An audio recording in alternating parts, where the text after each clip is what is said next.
Bonjour, nous voici dans une nouvelle aventure. Il était une fois le conte. Mais qu'est-ce qu'un conte?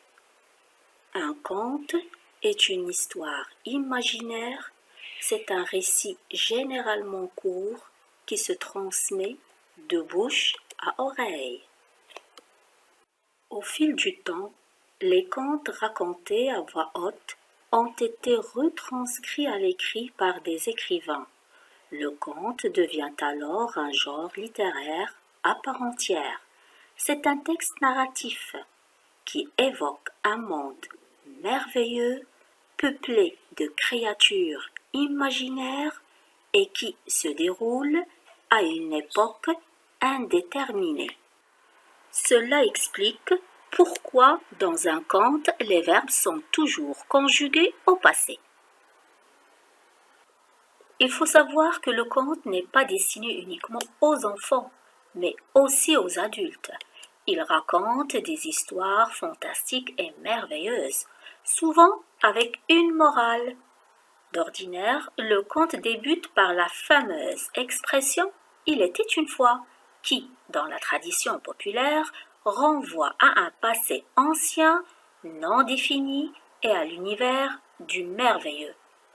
Il existe cependant plusieurs variantes de la célèbre formule « il était une fois », telles que « en ce temps-là »,« il y a de cela fort longtemps »,« au passé », etc. Il faut savoir aussi qu'il y a plusieurs types de contes. Citons quelques-uns à titre d'exemple. Le conte de fées ou le conte merveilleux, le conte des animaux, le conte de sagesse ou encore le conte étiologique appelé le conte du pourquoi. Le corbeau et le renard flatteur, le dangereux lion de la savane et le singe malin, la ruse, l'intelligence et le savoir-faire du chat botté, les deux amis ennemis, le chat et la souris. Certains contes regorgent d'animaux domestiques, sauvages ou apprivoisés, tantôt amis sincères et protecteurs au service de l'homme, tantôt ennemis redoutables. Ces animaux ne sont jamais choisis au hasard. Ils sont tous utilisés pour leurs qualités et défauts afin de mieux parler de l'homme, de son comportement, de ses émotions et surtout de ses vices et caprices. Dans les contes d'animaux, un message est véhiculé pour donner une leçon de morale qu'on doit retenir. Cela permet de nous instruire. Sachez qu'il est très important de connaître les 5 étapes d'un conte qui constituent le schéma narratif.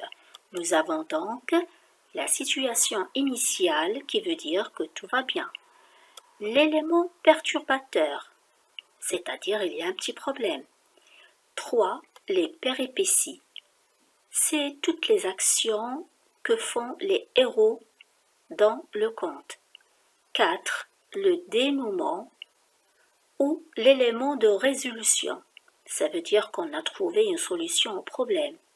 Et enfin, la situation finale, tout redevient normal.